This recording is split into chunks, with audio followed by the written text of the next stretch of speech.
हरे कृष्णा। भारत की सनातन धर्म संस्कृति में गंगा माता का जो प्रभाव है वो किसी से छुपा नहीं है। और गंगा माता भारत के लोगों के लिए जीवन दायिनी है, विशेष करके सनातन धर्मावलंबी लोगों के लिए। वो तीनों लोगों की श्रृंगार है। और ये गंगा माता वस्तुतः जल नहीं है, ये द्रवीभूत रूप में ब्रह्म ही है। ब्रह्म की द्रवीभूत अवस्था ही गंगा है। ऐसा माना जाता है कि ब्रह्म वैवर्त के पुराण के अनुसार से नित्य गोलोक धाम में श्रीमती राधा रानी और कृष्ण का प्रेममयी अवलोकन, एक दूसरे का प्रेममयी अवलोकन करते करते ये जो युगल जोड़ी है वो गंगा जल के रूप में परिणत हो गए। तो द्रवीभूत ब्रह्म ही गंगा है और ये कलयुग की तीर्थ भी हैं।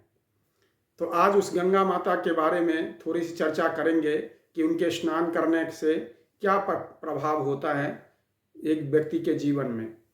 तो वैदिक धर्म की सनातन परंपरा में जो 3 महीने हैं, 12 महीनों में से जो 12 महीने की श्रृंखला है, चैत्र वैशाख ज्येष्ठ आषाढ़, इनमें ये 3 महीने बहुत इंपॉर्टेंट होते हैं। उन 3 महीनों में वैशाख मास, कार्तिक मास और माघ मास। वैशाख मास जो कि अभी अप्रोच करने वाला है, जिसको माधव मास भी कहा जाता है। तो ये तीनों महीने में गंगा स्नान का अत्यधिक महत्व है।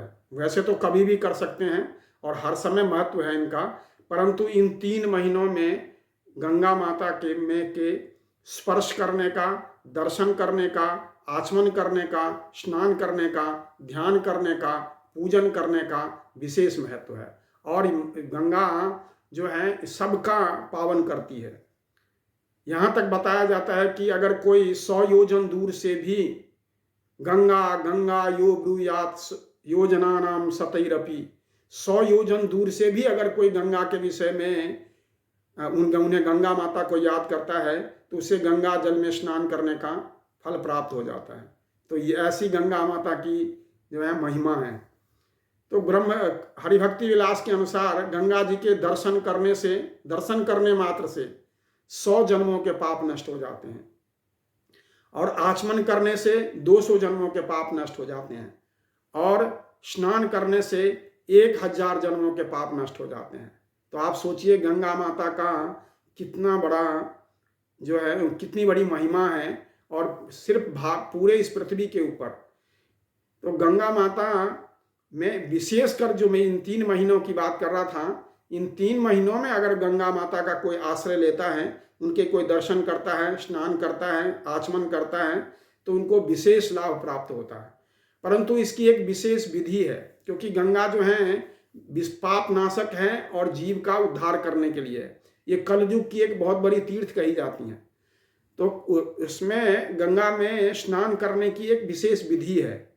अगर हम उन विधियों का पालन करके स्नान करेंगे तो निश्चित रूप से जो है हमें ये सारी चीज़ें प्राप्त हो जाएंगी। परंतु अगर कोई विशेष विधि का पालन किए बिना भी इनमें से कुछ विधियों का भी पालन करता है और गंगा स्नान करता है, तो 1 साल तक अगर ऐसे व्यक्ति की मृत्यु हो जाती है, गंगा स्नान का फल 1 साल तक व्यक्ति के शरीर पर बना रहता है, अगर वो इन विधियों का पालन करते हुए स्नान करता है। तो आप कहोगे कि 1 साल तक प्रभाव होने का क्या मतलब?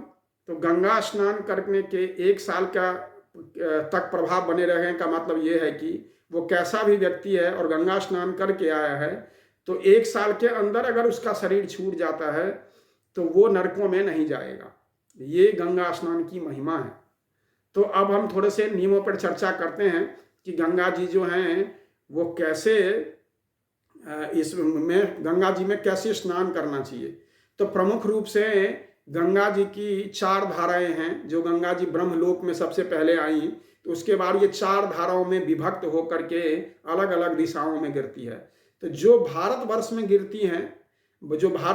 गिरती है वो धारा जो है वो हेमकुंड पर्वत के नीचे आते हुए हिमालय को चीरती हुई गंगा भारतवर्ष में प्रवेश करती है अलकनंदा के नाम से, और बाद में ये यही गंगा को भागीरथी, मंदाकिनी और गंगा के नाम से गंगा नाम दिया जाता है। तो इसकी विधि ये है कि हम गंगा स्नान करने के लिए पैदल जाएं। पहले के लोग हजार हजार 2000 किलोमीटर पैदल चल के गंगा स्नान करने जाते थे, जहाँ कहीं भी। आप कहोगे तो संभव नहीं है, यहाँ से हम गंगा स्नान पैदल करने जाएंगे, शरीर ही काम नहीं करेगा। तो बिल्कुल ठीक है, कोई समस्या नहीं है, आप जाइए।